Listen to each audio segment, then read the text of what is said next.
Ang misteryo Pascual o ang Paschal Mystery of Christ ay ang kaniyang pagpapakasakit, ang kaniyang kamatayan, at ang kaniyang muling pagkabuhay. So tandaan po ninyo ito. Kapag narinig ninyo, the Paschal Mystery of Christ is the passion, death, and resurrection of Jesus. Ang kaniyang pagpapakasakit, ang kaniyang kamatayan sa krus, at ang kaniyang muling pagkabuhay. Bakit paghahandaan natin itong misteryo Pascual?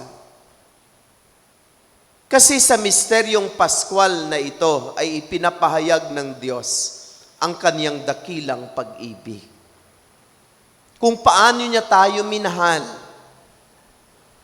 At ang kaniyang pag-ibig ay hindi lamang sa pagsabi sa atin na I love you 3 times a day. Hindi lamang sa pamagitan ng kaniyang mainit na yakap sa atin. Hindi lamang sa pamagitan ng pagtugon at pagkaloob sa ating mga hinihingi, ating makahilingan at mga panalangin. Bagkus ang kaniyang pag-ibig ay kaniyang ipinahayag sa pamagitan ng kaniyang pagpapakasakit, sa kaniyang pag-alay ng kaniyang buhay, sa kaniyang pag-ula ng kaniyang dugo, pagpakamatay sa krus, paghihirap at ang kaniyang muling pagkabuhay. Ganun tayo kamahal ng Diyos at ganun na lamang na dapat tayo ay maghanda. Hindi basta-basta yung kanyang ginawa dahil tayo ay kanyang minahal, dahil tayo ay kanyang inibig. Alam na alam natin ang pasyon ng ating Panginoon. At sa pasyong iyon ay kanyang ipinahayag ang kaniyang pag-ibig sa atin. Kaya nitong panahon ng Kwaresma, tayo ay inaanyayahan na kailangan tayo ay maghanda. Para bagang sinasabi sa atin mula pa kahapon, mula pa noong nakaraang linggo, ibinigay sa atin ng Diyos ang lahat. Ang lahat-lahat ay kanyang ginawa para sa atin. Dahil sa kanyang pag-ibig, dahil sa kanyang pagmamahal. Kaya kailangan sa loob ng panahon ng Kwaresma, tayo ay maghanda. At ano mga paghanda ang dapat nating gawin? Mula sa ating unang pagbasa hanggang sa ating ebanghelyo, tinuturuan tayo ng konkretong mga dapat nating gawin na paghahanda. Sa ating unang pagbasa, tayo ay inaanyayahan ni Propeta Joel na kailangan tayo ay magbalik loob sa Diyos. Magbalik loob sa Panginoon. Pagsisihan at talikdan ang ating mga kasalanan. Tayo ay pinaalalahanan na mahal tayo ng Diyos. Mahal na mahal tayo ng ating Panginoon. Parang tayo ay kaniyang inaanyayahan, magbalik loob ka sa akin. Mahal na mahal kita. Kahit gaano man kalaki, kadami o kabigat ang makasalanan na iyong ginawa, kung ikaw ay kapakumbabaang humingi ng kapatawaran at magbalik loob sa akin, ay handang-handa pa rin kitang tanggapin at yakapin dahil mahal na mahal kita. Mahal na mahal tayo ng Diyos. Kaya sa pamagitan ni Propeta Joel, tayo ay inanyayahan na tayo ay magbalik loob sa Kanya.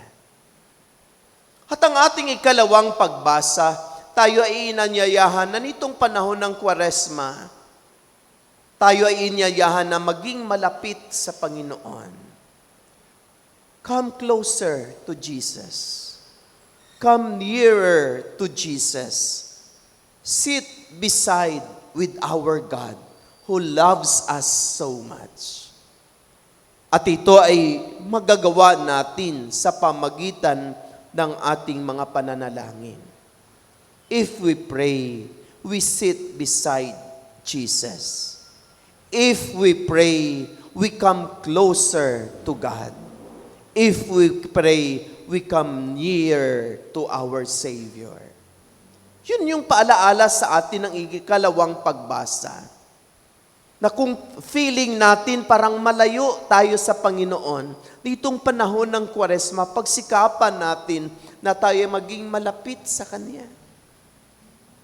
Na madama natin ang Kanyang mga yakap, na maranasan natin ang Kanyang pagmamahal.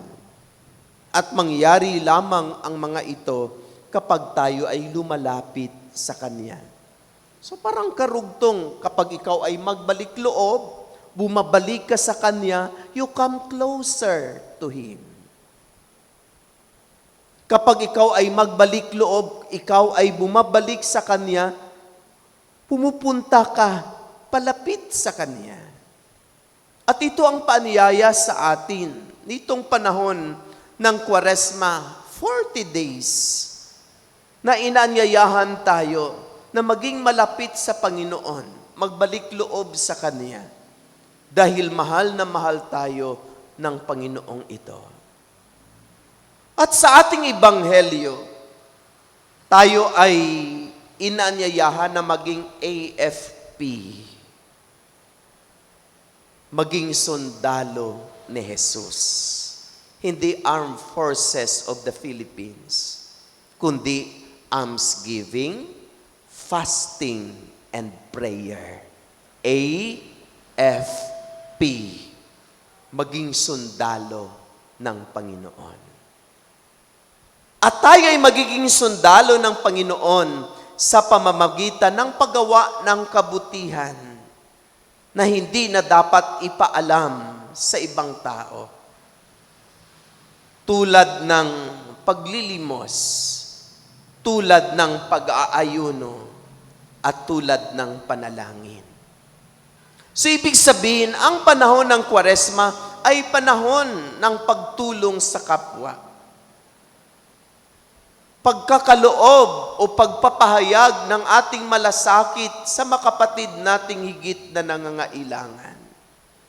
Ito ay gagawin natin na kahit ang matalik nating kaibigan o ang malapit sa ating buhay ay hindi nakaaalam.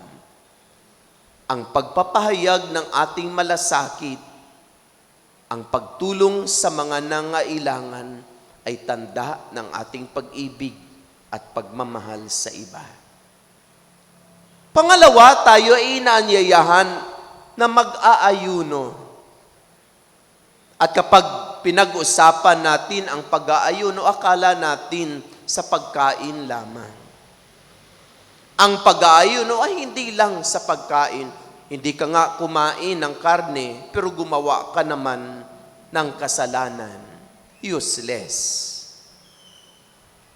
Kaya nga ang Catholic Bishops' Conference of the Philippines nag-anyaya sa lahat ng mananampalataya na nitong panahon ng Kwaresma ay mag-aayuno daw tayo sa social media engagement.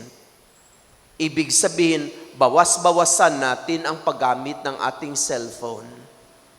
Kundi dagdagan natin ang ating oras para magbasa ng Biblia, magdasal at magnilay.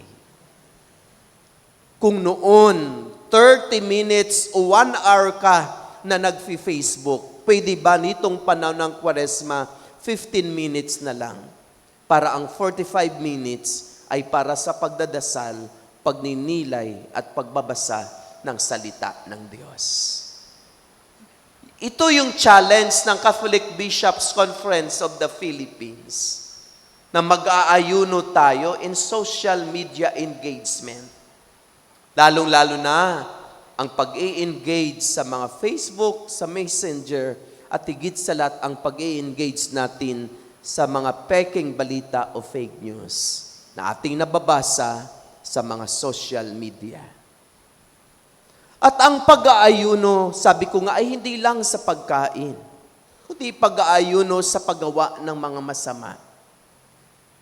So, ibig sabihin nitong panahon sa Kwaresma, sana mabawas-bawasan ang paggawa natin ng kasalanan.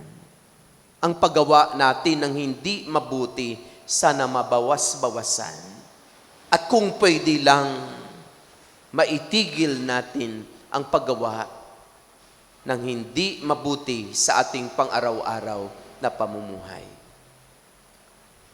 At pangatlo, tayo ay nanayahan na tayo ay manalangin. Dagdagan pa natin ang ating oras at panahon sa pagninilay. Kapiling natin ang Panginoon. Dagdagan natin ang ating oras sa pagdarasal. Kapiling natin ang Diyos. At maya-maya ay papahira ng abo ang ating mga noo. Bakit hindi sa pisngi?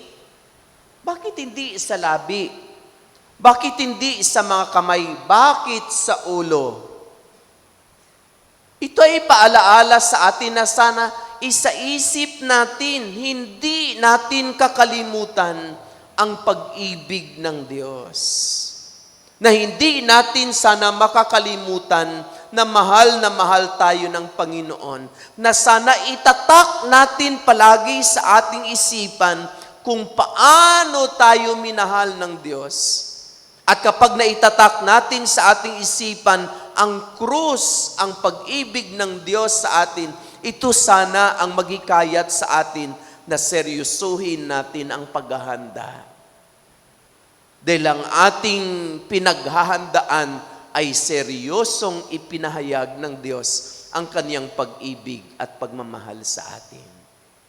Kaya mga minamahal na kapatid, sana nitong panahon ng Kwaresma, ihanda natin ang ating mga sarili upang maging makahulugan ang pagdiriwang natin sa pag-alaala ng dakilang pag-ibig ng Diyos sa pamagitan ng Misteryo Pascual.